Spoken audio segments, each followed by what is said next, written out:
The problem is that we've been brought up to think that we have to be good in every area, whether it's in every area of our lives, or in every area of our business, or in every area in the academic world.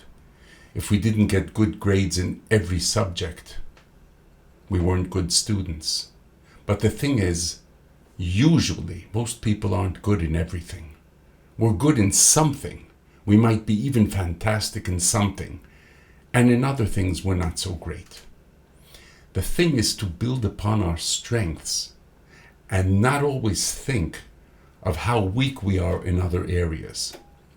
I have found, also in working with people over the years, that the more you build upon your strengths, the more you concentrate on the area in which you are very powerful in, your whole life will take a change for the better. And that's what most people don't understand. So they try to be good in everything, and the energy that they have dissipates between all the different areas. So what happens? They're okay, but they're never great. What I suggest is a totally different way of thinking, totally way of going about business. If you're good in some area, let's take for example a graphic designer, somebody who's in the creative world.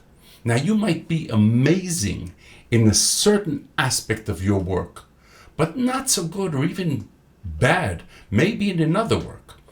I'll give you a better example of this would be, let's say, somebody who's really creative and who's fantastic in design work. He doesn't know how to do strategy. Not only that, he doesn't have a head for strategy. Because if you don't know how to do strategy, you can go and learn. And then you could be good in doing strategy. So you'll be a great designer and you'll have great powers in doing strategy for your clients and other things like that. However, there are some people who are not so good in doing strategy and they're great creative designers. What I would suggest then is to concentrate exactly on what you are really, really good at. That's your zone of genius. Stay in your zone of genius.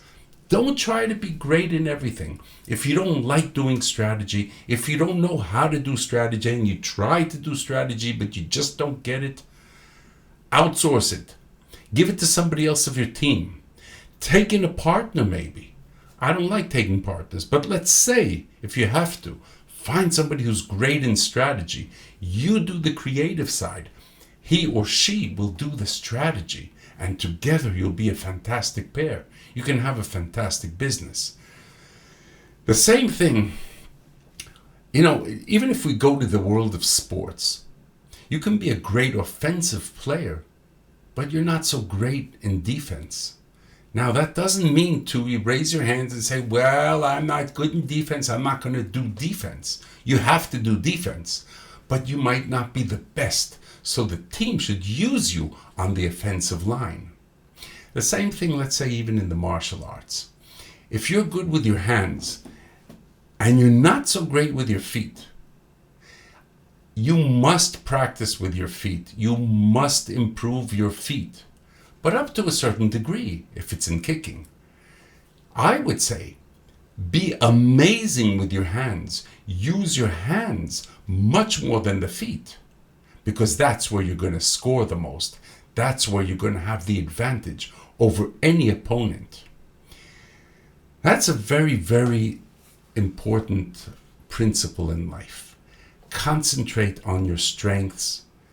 Try as much as possible to overcome the weak sides, to make them better, but bring them up to a certain standard and then go back to being the best you can in the areas that those are the real areas of your expertise. And if you do that, you'll find that your whole life will rise up to the highest level in that level of expertise.